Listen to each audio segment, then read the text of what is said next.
ఒక్క దోశ పిండి తినే రకాల దోశలు వేయచ్చా రండి చూసేద్దాం. ఏం లేదు, ముందుగా అయితే వాటర్ పెట్టుకుని అందులో బంగాళదుంపలు అయితే ఉడకబెట్టుకోండి మెత్తగా.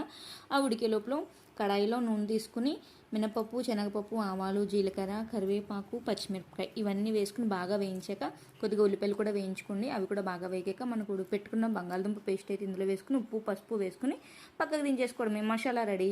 మొదలు పెడదాం. ఒక గరిటె పిండి తీసుకుని పల్చిగా తీసుకోండి.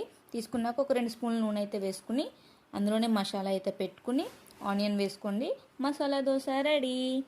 తర్వాత సేమ్ ప్రొసీజర్ అండి. దోశలు అయితే అన్ని పల్చిగా తీసుకోవాలి. ఇంచుమించు ఒక 5-6 రకాల దోశలు వేయచ్చు.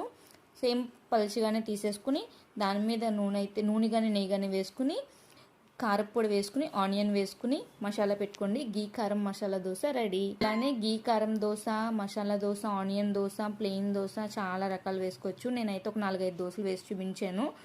ఉత్తి గీ కారం దోశ కూడా వేసుకోవచ్చు. ఈ దోశలన్నింటిలో కొబ్బరి చట్నీ అయితే అదిరిపోతుంది. ట్రై చేయండి. ఇంతకీ ఇందులో మీకు ఏ దోశ అంటే ఇష్టమో కమెంట్ చేయండి. ఇంతవరకు చూసారు కదా, నచ్చితే ఒక లైక్ చేయండి. ఉంటాను, బాయ్.